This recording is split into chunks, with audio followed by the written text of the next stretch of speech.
لیکن دوسروں کو فائدہ نہیں پہنچا رہا.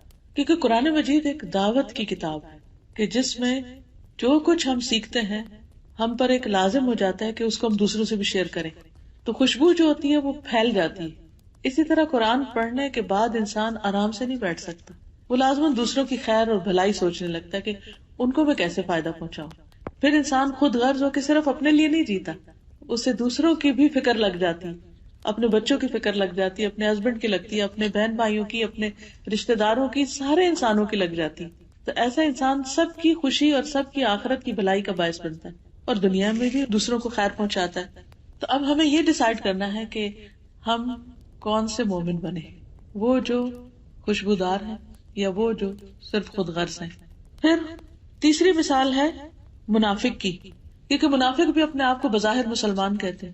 تو وہ اگر قرآن پڑھتا ہے اور خود اس پر عمل نہیں کرتا تو وہ پھول کی طرح ہے, دوسروں کو تو خوشبو دے رہا ہے لیکن خود اس کو اس قرآن سے کوئی فائدہ نہیں.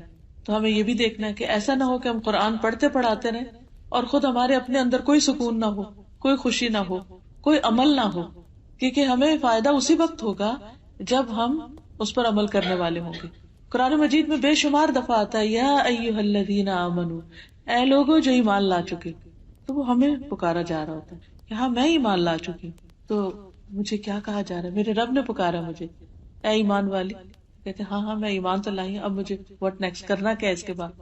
تو پھر حکم ملتا ہے, پھر اس پر عمل کرنا ہوتا ہے. لیکن اگر ہم صرف اس کو پڑھنے پڑھانے کی کتاب بنا لیتے ہیں کہ تلاوت کر رہے ہیں, یا اس سے کوئی دنیا کی مصیبت آ گئی تو دور کر رہے ہیں, یا کوئی فوت ہو گیا تو بس اس وقت پڑھ رہے ہیں, لیکن وہ کیا کہہ رہے ہیں خود اس کے ٹوٹل اپوزٹ جا رہے ہیں. مثلاً اس میں لکھا ہے کہ اقیم الصلاۃ, نماز قائم کرو, اور ہم نماز کو قائم نہیں کر رہے, ویسے ہی بس 2-4 ٹکرے مار لیتے ہیں. تو پھر وہ طریقہ زندگی درست نہیں.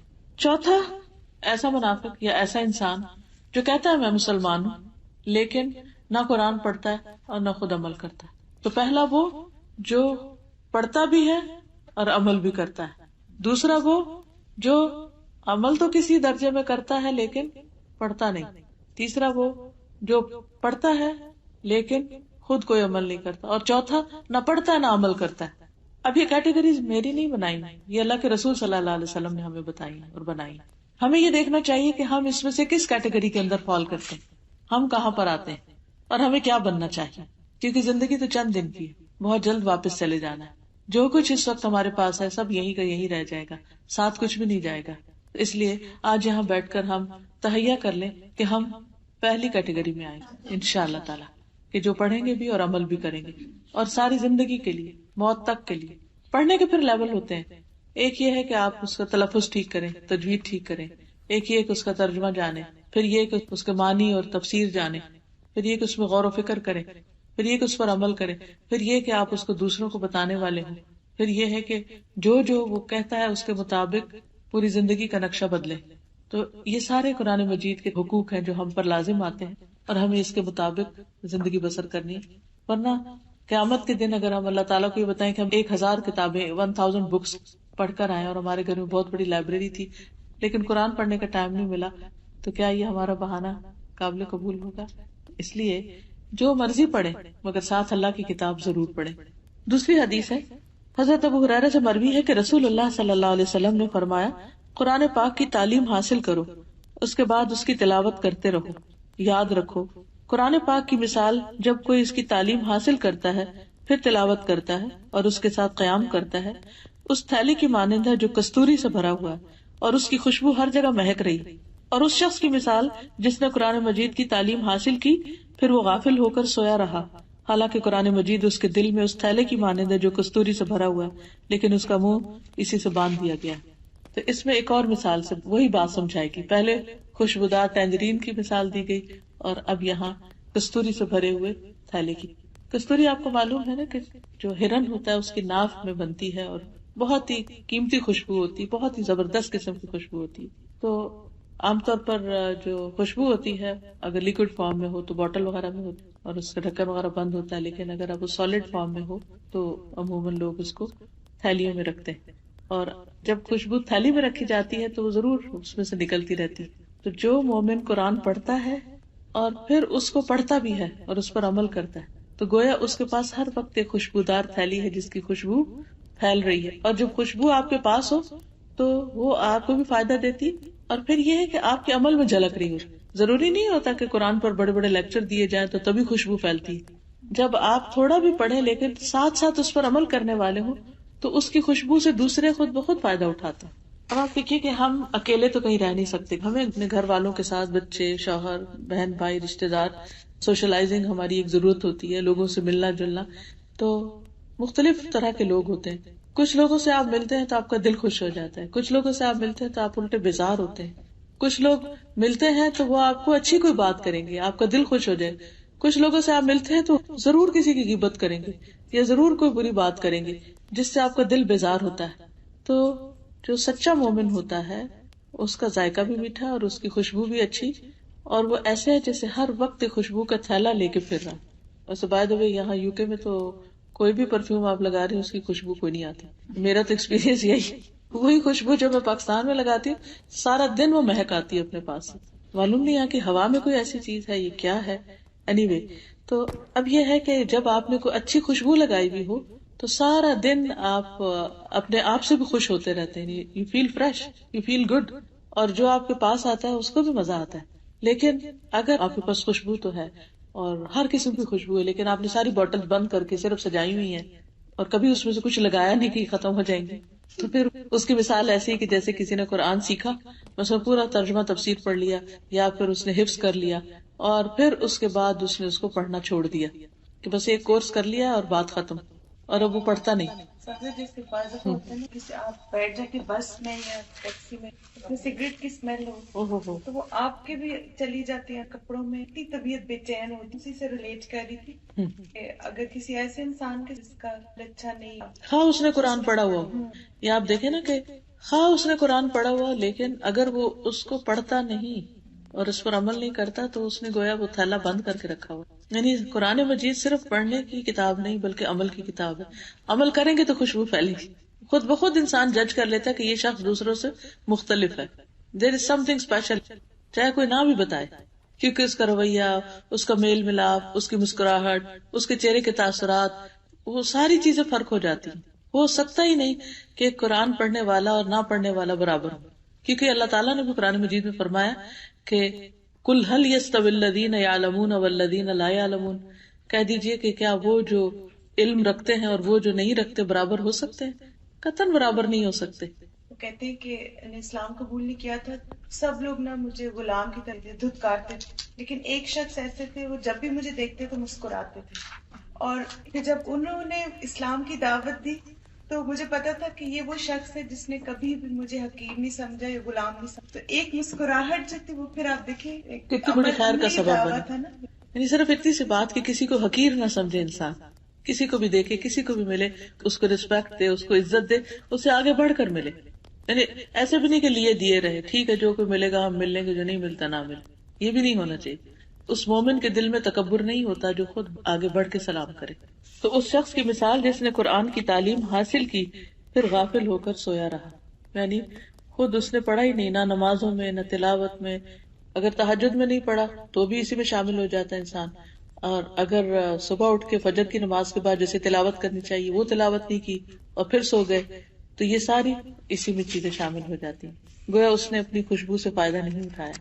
بعض لوگ ہوتے ہیں حفظ بھی کر لیتے ہیں پھر اس کے بعد بھلا دیتے ہیں, اس کو پڑھتے نہیں, یاد نہیں رکھتے, تعلق نہیں رکھتے. تفسیر سنی نا جب سورۃ خاص طریقے ہیں جس کے بعد کا پڑھا ہوا قرآن اللہ سبحانہ تعالیٰ کو پھر تب سے اب زیادہ جیسے مجھے انشاءاللہ پھر کے بعد قرآن. پر ویسے بھی ان قرآن الفجر کان مشہودا. آپ میں سے کوئی کچھ کہنا چاہے؟ ہاں بات کی. یعنی وہ رونق اور وہ انرجی نہیں ملتی, وہ سکون اور خوشی نہیں ملتی. جیسے یہ چیز فطرت میں بھی ہے نا کہ پرندے جتنے ہیں, آج کوئی مجھے بتا رہا تھا کہ ان کا طوطا ہے اور وہ صبح سویرے سب سے پہلے اللہ اللہ کرتا ہے. انہوں نے اس کو لفظ اللہ سکھا دیا ہوگا اور وہ ارلی مارننگ اللہ کا نام لیتا ہے. تو چلو طوطا تو بول کے اللہ کر رہا ہے, لیکن اللہ تعالیٰ فرماتے ہیں کہ وہ من شیء الا یسبح بحمدہ, کوئی چیز ایسی نہیں کہ جو اللہ کی تسبیح نہ کر رہی, ہر چیز اللہ سبحانہ تعالیٰ کی تسبیح کر رہی. جی اس وقت بھی پڑھ سکتے ہیں, اس وقت بھی پڑھ سکتے ہیں. دن کے کاموں کا آغاز جو ہے وہ اللہ کی کلام سے ہونا چاہیے. یعنی اس سے پہلے کہ آپ اور کوئی کام شروع کریں پہلے آپ پڑھ لیں. اگر آپ کے پاس اس وقت بہت وقت نہیں بھی تو بھی کم از کم اس کو کھولیں اس کو دیکھیں اور ایک صفحہ پڑھ لیں, 2 پڑھ لیں, زیادہ پڑھ لیں, اور اگر آپ پڑھتے رہیں تو آپ کی اسپیڈ خود بخود زیادہ ہو جائے گی. شروع میں گھبراہٹ ہوگی, اور اگر آپ سمجھتے ہیں کہ آپ کی ابھی تک کچھ غلطیاں بھی ہیں تو کچھ پڑھنے کے بعد آپ کسی بھی اچھے قاری کی, جیسے ابھی ہم نے ڈفرینٹ تلاوتیں سنی ہیں, وہ لگا کے انگلی ساتھ رکھ کے تو غور کرتے جائیں الفاظ کے اوپر, اور بغیر آواز کے منہ کو ساتھ ساتھ ہلاتے جائیں. تو اس سے بھی اگر کوئی اور ٹیچر میسر نہیں تو انشاءاللہ تعالیٰ آپ بہت اچھی طرح سیکھ جائیں گے اس سے, یعنی وہ سن کے, کیونکہ لسننگ سے انسان کی ریڈنگ امپروو ہوتی. جی ہاں, اس میں یہ ہے کہ جیسے سورت واقعہ کے بارے میں جو حدیث ہے وہ تو ضعیف ہے, مگر سورت ملک آپ پڑھ سکتے ہیں. اسی طرح جمعے کے دن سورت الکہف ہے. لیکن صبح کے وقت یہ جو ہمارے کلچر میں عام ہے سورت یاسین اور سورت رحمان وغیرہ ریگولرلی پڑھنے کی, اس کی کوئی دلیل نہیں. صبح کے وقت شروع سے لے کے قرآن مجید آخر تک سال میں کم از کم ایک دفعہ ضرور ختم ہو جانا چاہیے. سورت البقرہ سے پڑھ کے الناس تک, رمضان تک ایک پڑھ لیں اور پھر رمضان میں ایک اور. یہ منیمم ہے, بیر منیمم. اس سے زیادہ جتنا بھی چاہیں آپ پڑھیں. یہ جو پارے بنے ہیں 30, تو یہ سہولت کے لیے بعد میں بنے. نبی صلی اللہ علیہ وسلم نے پارے نہیں دیے ہمیں, یہ کس لیے تاکہ ہر روز ایک پارا پڑھتے پڑھتے مہینے میں ایک ختم کر دیا جائے. پھر اسی طرح منزلیں ہیں, تو جو لوگ منزل کے نشان سے پڑھیں وہ ہفتے میں ایک دفعہ ختم کر لیں. اور ویسے یہ کہ 3 دن سے کم میں نہیں ختم کرنا چاہیے. 10 پارے کو پڑھے تو 3 دن میں ہو جاتا ہے, اور وہ جو ہم منزل کا نشان 7 منزل ہے جی, ویک میں ہو جاتا ہے پھر. جی ہاں, لیکن یہ کہ وہ آپ شروع سے قرآن مجید شروع کر کے نشانی لگا کے وہ پڑھنا شروع کریں. جی رات کو تہجد میں قرآن مجید اگر زبانی یاد نہیں اور لمبی صورتیں بھی یاد نہیں تو آپ اپنے سامنے سٹینڈ پر رکھ کر دیکھ کر بھی پڑھ سکتے ہیں. اور اس کی دلیل ہے حضرت عائشہ رضی اللہ تعالیٰ عنہا کے غلام تھے زکوان, تو ان کو حفظ نہیں تھا تو وہ دیکھ کر پڑھتے تھے مصحف سے. اس میں اگر آپ بڑا قرآن مجید لے لیں نا کہ جس کے ایٹ لیسٹ 2 بڑے بڑے پیج ہوں, تو ایک رکعت میں ایک پیج پڑھ لیں, دوسرے میں دوسرا پڑھ لیں, اور پھر جب اگلی دفعہ اٹھیں تو پھر ایک پیج پڑھ لیں. کر سکتے ہیں جتنی کم سے کم حرکت ہو. بس اس طرح ہے کہ ایک دفعہ ایسے سے ایسے کر لیں, لیکن اٹھا کے ہاتھ میں آگے بھی دیکھنا پیچھے, یہ سب غلط, یہ نہیں ہونا چاہیے. ویسے آج کل سٹینڈ ملتے ہیں, مجھے نہیں معلوم یہاں ہے کہ نہیں, دبئی میں ملتے ہیں, میرے پاس ہے. اور جی آپ یہ بھی کر سکتے ہیں کہ جیسے یہ میز ہے اپنے لیول کے, جیسے ڈائننگ ٹیبل کے پاس اگر آپ پڑھ رہے ہیں یا کوئی بھی چیز جس پر آپ رکھ دیں, پاک صاف جگہ ہو, اور ایک ہاتھ سے بس لے کے پڑھ کے پھر رکوع میں جاتے ہوئے اس کو دوبارہ رکھ دیں, تو بس اس طرح بھی پڑھ سکتے ہیں اگر سٹینڈ نہیں ہے. لیکن دونوں ہاتھوں سے نہیں اٹھائیں, ایک ہاتھ سے اٹھائیں اور ایک ہاتھ ایسے بندہ بہو کہ آپ کا ہاتھ بھی بندہ رہے اور یہ بھی ساتھ پڑھ سکے, اس طرح بھی کر سکتے. جی اس کو دوبارہ یاد کرنا شروع کر دیں. اس کا علاج تو دوبارہ یاد کرنا ہے اور دہرائی کرتے رہنا ہے. اگر خدا نہ خواستہ دہرائی یا دوبارہ یاد کرنے سے پہلے موت آ گئی تب بھی اس کا شمار غافلوں میں سے نہیں ہوگا, کیونکہ اس نے اپنی مسٹیک کو مان لیا اور اپنی اصلاح شروع کر دی. پھر اسی طرح حدیث میں آتا ہے کہ وہ شخص جس کے دل میں قرآن پاک کا کچھ حصہ بھی نہیں, وہ اس گھر کی طرح ہے جو ویران ہو. دیکھیے کہ ویران گھر اور آباد گھر دونوں میں فرق ہوتا ہے. ویران گھر جو ہوتا ہے اس میں کوئی رہتا نہیں ہوتا, بند پڑا ہوتا ہے. جب وہ بند ہو جاتا ہے تو اس کے اندر ایک اسمیل پیدا ہو جاتی ہے, بازو کا جالے لٹکنے لگتے ہیں, بازو کا دیمک لگ جاتی ہے, اور اس کے اندر کسی کو بھی جانا بہت مشکل لگتا ہے. اسی طرح جو شخص قرآن نہیں پڑھتا اس کا دل ایسا ہی ویران ہو جاتا ہے, یعنی اس میں اداسی, بے سکونی, ڈپریشن, پریشانی, غم, فکر, افکار, وہ طرح طرح کے جالے لگ جاتے ہیں اور انسان کے اندر سے خوشی ختم ہو جاتی.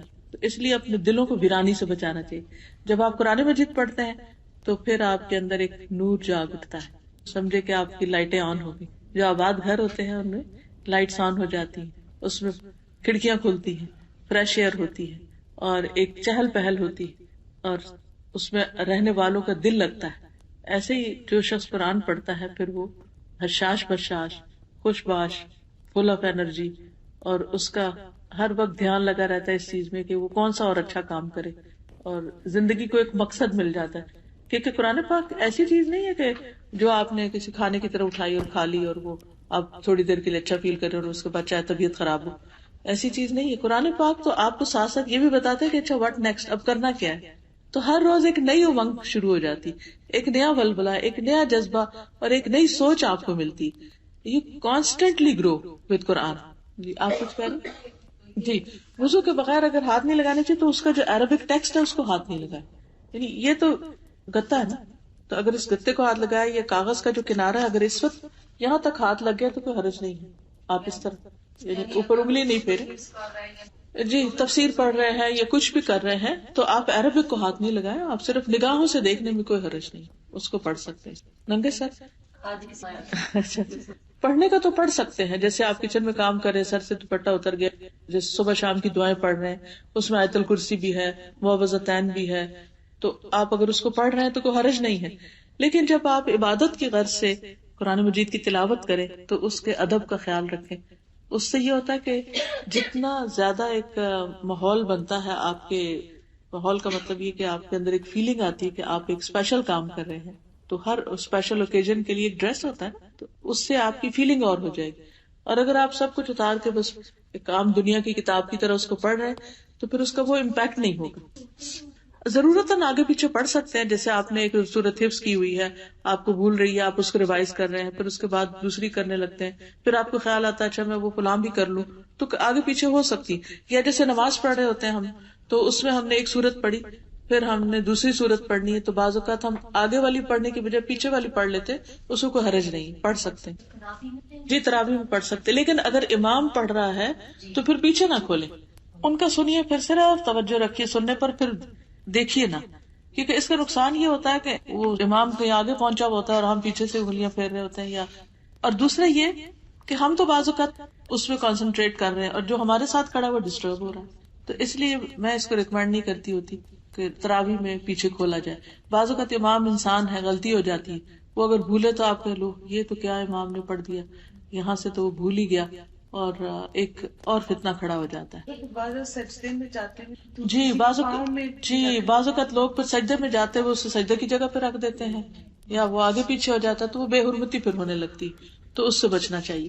جی اگر ہم مسجد نہیں جا سکتے اور خود پڑھنا چاہتے ہیں تو خود ہم تراویح میں قرآن مجید سارا مکمل کر سکتے ہیں، اپنے طور پر خود ہی پڑھ کے کر سکتے ہیں.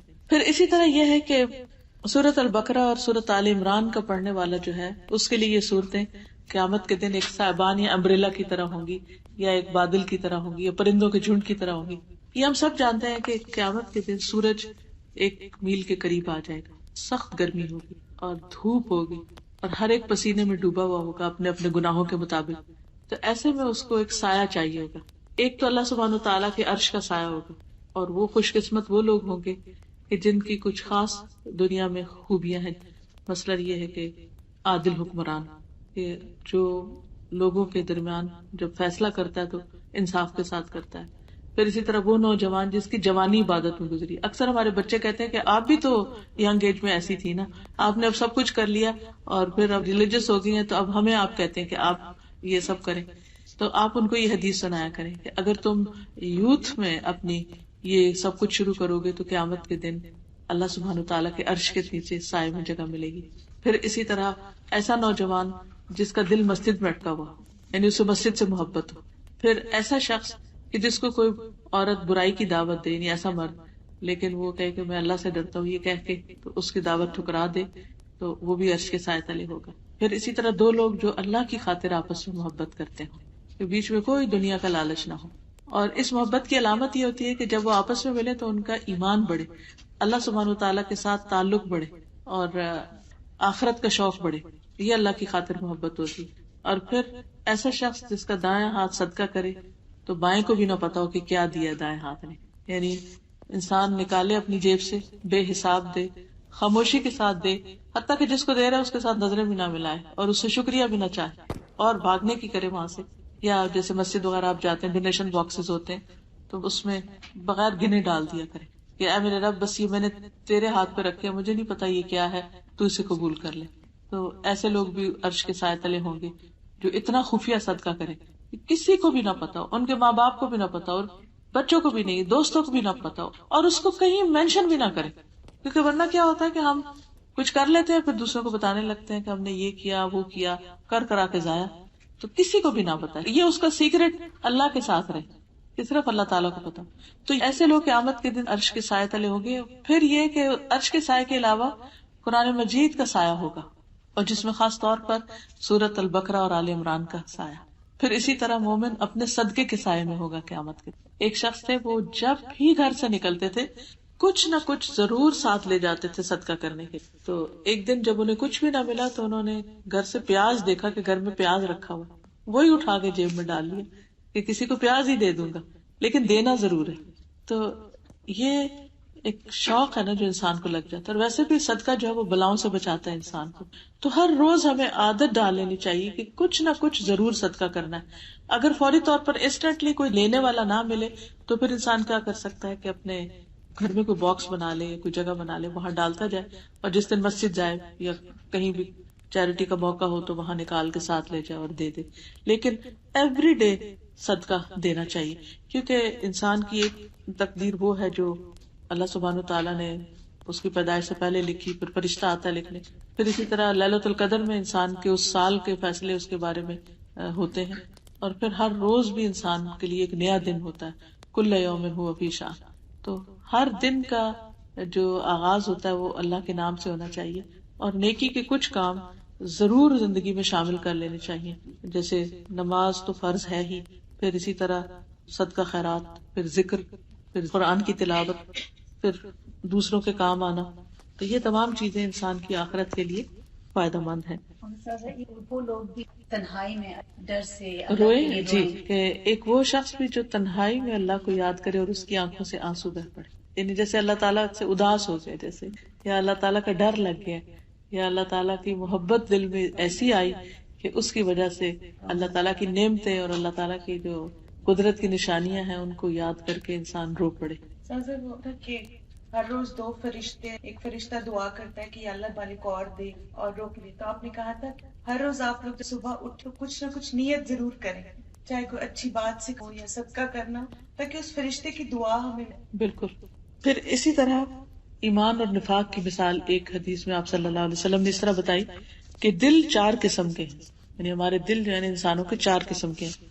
ایک تو صاف دل جو روشن چراغ کی طرح چمک رہا ہو, جیسے سورۃ نور میں بھی آتا ہے کہ مثل نورہ کمشکاۃ فیہا مصباح, کہ مومن کے نور کی مثال ایسے ہے جیسے ایک نیش ہو, ایک تاک ہو جس میں ایک چراغ رکھا ہو, اور پھر وہ چراغ جو ہے وہ چمک رہا ہو جیسے کچھ چمکتا ستارہ ہو. تو اسی طرح وہ مومن کا دل جو ہوتا ہے وہ چمکتے ستارے کی طرح ہے, ایک روشن چراغ کی طرح ہے کہ جس سے روشنی پھوٹتی ہے. دوسرا دل وہ ہوتا ہے جو ڈھکا ہوا ہوتا ہے, غلاف آلود ہے, یعنی کورڈ ہے. تیسرا دل ہے جو الٹا ہے, یعنی جیسے ایک گلاس سیدھا رکھا ہو نا, اور ایک یہ ہے کہ اس کو اپ سائڈ ڈاؤن کر دیا جائے. کچھ دل ایسے الٹے ہیں, ان میں کوئی خیر کی بات نہیں جاتی. اللہ سبحانہ وتعالیٰ اس سے محفوظ رکھے, کیونکہ بعض لوگ وہی کتاب پڑھتے ہیں, وہی کلاس اٹینڈ کرتے ہیں یا وہی لیکچر سنتے ہیں تو ان کا دل بہہ پڑتا ہے, آنکھوں کے راستے آنسو جاری ہو جاتے ہیں. اور کچھ لوگ ایسے ہیں کہ یوں لگتا ہے کہ جیسے جو بھی انہوں نے سنا وہ بس چکنے پتھر کی طرح پڑا اور وہ گر گیا, کیونکہ دل جو ہے وہ الٹا ہوا ہوا, ہر چیز الٹی دیکھتے ہیں. وہ لوگوں کے رویے بھی ان کو برے لگتے ہیں, کوئی بات کرے وہ اس کو الٹا ہی دیکھتے ہیں, یعنی ان کی غلط فہمی کبھی کوئی دور کر ہی نہیں سکتا. اور چوتھے وہ دل ہیں جو مکس ہے, مخلوط ہے, یعنی ان کے اندر کچھ اچھا ہے کچھ اچھا نہیں ہے. ٹھیک ہے, فرمایا جو پوری طرح نورانی ہے یہ مومن کا دل ہے, یعنی چمکتے چراغ کی طرح مومن کا دل ہے. دوسرا کافر کا دل ہے جو غلاف میں ہے, وہ جسے قرآن پاک میں آتا ہے نا کہ ان الذین کفروا سواء علیہم اانذرتہم ام لم تنذرہم لا یؤمنون, ختم اللہ علی قلوبہم وعلی سمعہم وعلی ابصارہم غشاوۃ, کہ پردے میں. تیسرا دل خالص منافقوں کا ہے جو جانتا ہے اور انکار کرتا ہے, جو الٹا ہے, یعنی سب پتا ہے لیکن کچھ قبول نہیں کرتے. چوتھا دل اس منافق کا ہے جس میں ایمان اور نفاق دونوں جمع ہے, یعنی کچھ اچھی بات بھی ہے اور کچھ نہیں بھی, لیکن وہ پوری طرح دین کی طرف نہیں آتا, 100% نہیں اس کے اندر داخل ہوتا. بس جتنا اس کی دنیا کو فائدہ پہنچتا بس اتنا دین لے لیتا اور باقی نہیں ایکسپٹ کرتا. اور کس قدر ڈرانے والی بات ہے, یعنی بہت سارے لوگ دین کی بات, اللہ کی بات بس اس حد تک ایکسپٹ کرتے ہیں جس سے وہ کمفرٹیبل ہوں, یعنی کہیں پر بھی جہاں وہ سمجھے کہ ہم انکمفرٹیبل ہو رہے ہیں یا ہمیں اب چینج ہونا پڑے گا یا اپنی روٹین یا عادت یا اسٹائل, تو اس پہ وہ پھر کمپرومائز کر جاتے ہیں. جی, جہاں مفاد پہ زد نہ پڑتی. جی ہاں, کنارے پر رہ کر عبادت کرتے ہیں. بالکل صحیح. ایک اور مثال ہے ایمان کی اور منافقت کی, کہ ایمان کی مثال اس سبزے کی طرح ہے جو پاکیزہ پانی سے بڑھ رہا ہو, یعنی بارش پڑتی ہے اور وہ اور بڑھتا ہے اور بڑھتا ہے. اور منافقت کی مثال اس پھوڑے کی طرح ہے جس کی پیپ اور خون بڑھتا ہی جاتا ہے، یعنی اس کا روگ بڑھتا چلا جاتا ہے. اب جو مادہ بڑھ جائے دوسرے پہ غالب آ جاتا ہے. بس میرا خیال ہے کہ اتنے ہی کافی ہیں. اللہ تعالیٰ ہمیں عمل کی توفیق عطا فرمائے. اگر آپ لوگ کچھ بھی کہنا چاہیں، کچھ پوچھنا چاہیں تو بات چیت کا موقع ہے تھوڑا سا. جی آپ پوچھیں.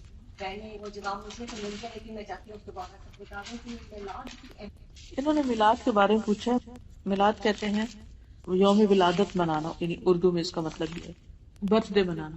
اگر دیکھا جائے تو اوریجنلی برتھ ڈے کا کانسیپٹ اسلام میں ہے ہی نہیں. اس کی وجہ یہ ہے کہ انسان جب پیدا ہوتا ہے تو اسی دن سے اس کا کاؤنٹ ڈاؤن شروع ہو جاتا ہے. بظاہر ہمیں لگتا ہے کہ ہم نے 1 سال گین کیا ہے لیکن کم ہو رہا ہوتا ہے. تو خوشی کی بجائے اس پر انسان کو فکر کرنی چاہیے کہ اب پچھلے سال کی نسبت اس سال میری زندگی اور کم ہوگی اور کم ہوگی، وقت تھوڑا رہ گیا.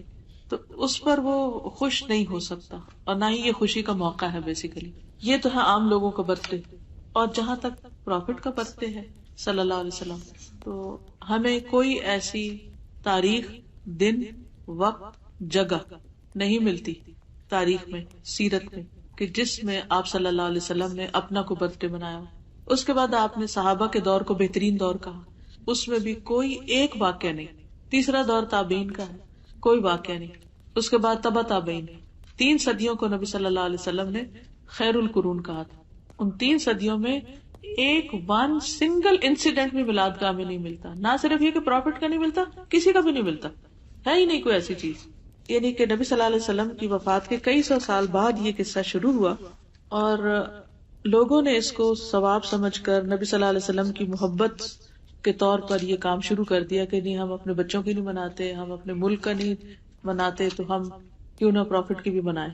اب یہ چیز ایسے شروع ہوئی اور اس کے ساتھ پھر کھانا پینا اور سوشلائزنگ اور کئی چیزیں شروع ہو گئی، جس کی وجہ سے پھر وہ چیز بڑھتی چلی گئی اور اب اس کو ایک ریچول سمجھ کے کیا جاتا ہے. میں ایک حدیث سنانا چاہ رہی تھی. نبی صلی اللہ علیہ وسلم نے اپنے حوض کے بارے میں فرمایا ہے. آپ نے فرمایا میرا حوض 1 ماہ کی مسافت کے برابر ہے اور اس کے سارے کونے برابر ہیں، چکور ہے. یعنی قیامت کے دن حشر کے میدان میں جو آپ کا حوض ہوگا، حوض کوثر، اس کا پانی چاندی سے زیادہ سفید، اس کی خوشبو مشک سے زیادہ بہتر، اس کے کوزے یعنی کپس آسمان کے ستاروں کی طرح ہے. جو شخص اس سے پیے گا اسے کبھی پیاس نہیں لگے گی. آپ نے فرمایا میں حوض کوثر پر تمہارا پیش خیمہ ہوگا، یعنی پہلے پہنچوں گا، اور حوض کوثر کی چڑھائی اتنی ہے جتنی کہ ایلا سے جوفا کے مقام تک کا فاصلہ ہے. مجھے تم سے اس بات کا ڈر نہیں کہ تم میرے بعد مشرک بن جاؤ گے. یعنی میں اپنی امت سے یہ نہیں ڈرتا کہ جو ایک دفعہ ایمان لے آئے پھر وہ بتوں کی پوجا نہیں کر سکتا، لیکن مجھے تم سے اس بات کا ڈر ہے کہ تم لوگ دنیا کے لالچ میں آپس میں حسد کرنے لگ جاؤ گے اور آپس میں خون ریزی کرنے لگ جاؤ گے، جس کے نتیجے میں تم ہلاک ہو جاؤ گے جس طرح تم سے پہلے لوگ ہلاک ہوئے. عقبہ کہتے ہیں میں نے رسول اللہ صلی اللہ علیہ وسلم کو اس بات کے وقت آخری مرتبہ ممبر پہ دیکھا تھا. یہ آپ کی ایک طرح سے آفیشیل آخری نصیحت تھی. پھر آپ نے یہ بھی فرمایا کہ کچھ لوگ میرے پاس حوض پر آئیں گے تو ان کو روک دیا جائے گا. میں کہوں گا یہ میری امت کے لوگ ہیں، کیونکہ امتیوں کی پہچان کیا ہوگی کہ ان کے بازو، ان کے پاؤں، ان کا چہرہ چمک رہا ہوگا نمازوں کی اور وضو کی وجہ سے. تو آپ پہچان جائیں گے کہ یہ تو میری امت کے لوگ ہیں. تو بتایا جائے گا کہ آپ کو نہیں معلوم کہ انہوں نے دین میں کیسی کیسی نئی باتیں نکالی. تو آپ فرمائیں گے سحقن ان کو مجھ سے دور رکھو، دور رکھو. کیا ہمارا دین مکمل ہو چکا ہے؟ کیا نبی صلی اللہ علیہ وسلم نے ہمیں ہر نیکی کی ثواب کی بات بتا دی ہے؟ ہمارے اس پہ یقین ہے. تو آپ سے کچھ بھی چھوٹا نہیں. تو آپ نے ہمیں کوئی میلاد کا نہیں بتایا. اس لیے ہمیں ایسی چیزوں سے پرہیز کر کے وہ کام کرنے چاہیے جو ہمیں آپ کی محبت کے اور قریب کرنے والے. اور کوئی چیز مخلوط مذاہب کے ساتھ جب اسلام کا مقابلہ ان مذاہب کے لوگ کرتے ہیں، اکثر اوقات ہمارے بچوں سے یہ سوال کیا جاتا ہے کہ کیا وجہ ہے کہ صرف اسلام میں اس کے پیروکاروں کے لیے بے تحاشا پابندیاں اور سختیاں اور ڈراوے، جبکہ اس کے برعکس دوسرے مذاہب میں شاید عمل نہ کرنے کی صورت میں سزا کا تصور یا تو ہے نہیں یا بہت کم. بات یہ ہے کہ جوڈازم ہو یا کرسچینٹی ہو، یہ سب بیسیکلی اللہ سبحانہ وتعالیٰ کے بھیجے ہوئے دین، لیکن لوگوں نے ان کتابوں کو، اپنے دین کو اپنی دنیا کی خواہشات پوری کرنے کے لیے تبدیل کر لیا اور اس میں سے ایسی ساری چیزیں نکال دی کہ جو ان کو پسند نہیں تھی. اس کے بعد جب قرآن مجید آیا تو اللہ نے خود ہی حفاظت کا اس کا ذمہ لے لیا کہ کوئی اسے چینج نہیں کر سکتا. تو جو کچھ تھا ایز اٹ از اس میں باقی تھا. یہ سب کچھ پچھلی کتابوں میں بھی تھا لیکن انہوں نے نکال دیا. اب جب ہمارے بچے دیکھتے ہیں تو وہ کہتے ہیں کہ وہاں تو یہ نہیں ہے تو ہمارے دین میں یہ کیوں ہے، تو ان کو یہ بات مشکل لگتی. دوسری بات یہ کہ یہ جتنی بھی پابندیاں ہیں یا جتنی بھی سختیاں یا جو کچھ بھی ہے، یہ دراصل ہمارے فائدے کے لیے، ڈسپلنڈ لائف گزارنے کے لیے. مثلاً شادی کے بغیر ایسے ریلیشن شپ قائم کرنا منع ہے. اب اگر اس کو وہ کہیں سختی ہمیں کیوں نہیں گرل فرینڈ بوائے فرینڈ بنانے دیتے، تو آپ دیکھیں کہ جو لوگ بناتے ہیں پھر ان کا انجام کیا ہے، اس سے گھر کتنے برباد ہوتے ہیں. پھر اگر کوئی شادی شدہ ہے اور پھر شادی کرنے کے باوجود وہ غلط کام کر رہا ہے، مرد کہے کہ مجھے کسی اور عورت سے دوستی کرنے سے کیوں روکتے، یا عورت کہے کہ مجھے کیوں روکتے ہو، یہ بے جا کی پابندی ہے، سختی ہے. تو آپ خود سوچیں کہ ایسے گھر کا پھر کیا حال ہوگا کہ جس میں ہسبینڈ وائف ایک دوسرے کے لیے لائل نہ ہو، فیتھفل نہ ہو. پھر یہ کہ اگر بچوں کو وقت سے پہلے شادی کے بغیر ہی پڑھائی کے دور میں یہ سب کام کرنے کی اجازت دے دی جائے تو آپ دیکھیں کہ ان کا فیوچر کیا ہوگا. آج بھی جو لوگ دنیا کے لیے بھی کام کرتے ہیں وہ ایسی بہت سی خرافات سے بچتے ہیں، اور دوسرے مذاہب کے وہ لوگ جو واقعی اپنے مذہب کو پکڑے ہوئے ہوتے ہیں ان کے اندر بھی کافی ڈسپلن ہے، وہ ایسے فالتو آوارہ بچوں کو نہیں پڑھنے دیتے. یہ تو صرف ایک چیز ہے. پھر اسی طرح فوڈ ہے، تو آپ دیکھیے کہ بہت سارے لوگ جو دوسرے مذاہب کے وہ فوڈ کے معاملے میں کتنے کانشیس ہیں. وہ ہر وہ چیز نہیں کھاتے، جنک فوڈ نہیں کھاتے. کیوں نہیں کھاتے؟ کیونکہ ان کی صحت پر برا اثر پڑے گا. میرے پاس ایک لڑکی کام کرتی ہے پاکستان میں، تو اس نے اپنے بھائی کے بارے میں بتایا کہ he was extra brilliant, engineering میں پڑھ رہا تھا اور ٹاپ کر رہا تھا. اس نے پڑھتے پڑھتے ایسی چیٹ پر کسی لڑکی کے ساتھ اس کی دوستی ہو، اور جس دن اس کا پیپر تھا، شاید آخری سال کا تھا، ساری رات وہ چیٹ کرتا رہا اور صبح اس کا پیپر خراب ہو گیا تو کالج والوں نے اس کو ایکسپیل کر دیا. اس کے بعد کسی طرح اس کے باپ نے زمین بیچی گاؤں میں اور بیچ کے اس کو یو کے بھیجا. یہاں آیا، یہاں آ کے وہ 3-4 سال پڑھا. جب اس کے آخری سال تھا، ڈگری ملنے کا وقت تھا، تو اس کا کسی ایکسٹریم مذہبی گروپ سے واسطہ ہو گئی اور انہوں نے کہا کہ یہاں کا رہنا اور یہاں پڑھنا یہ سب کچھ غلط ہے.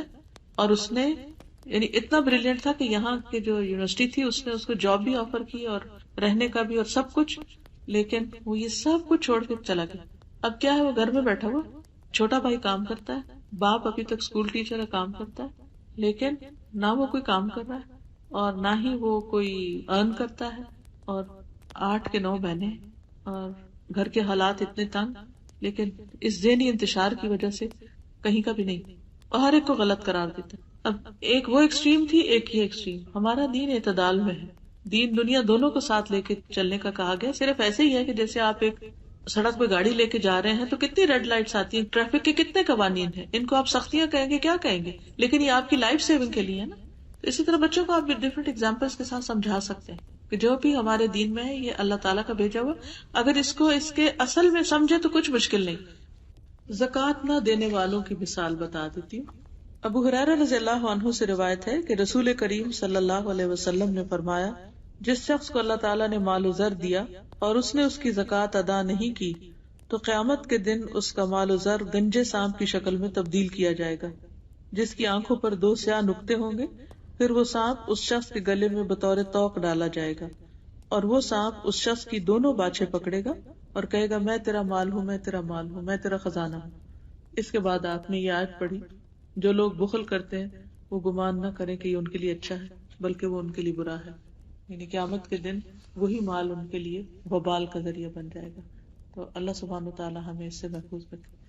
وآخر دعوانا ان الحمد للہ رب العالمین.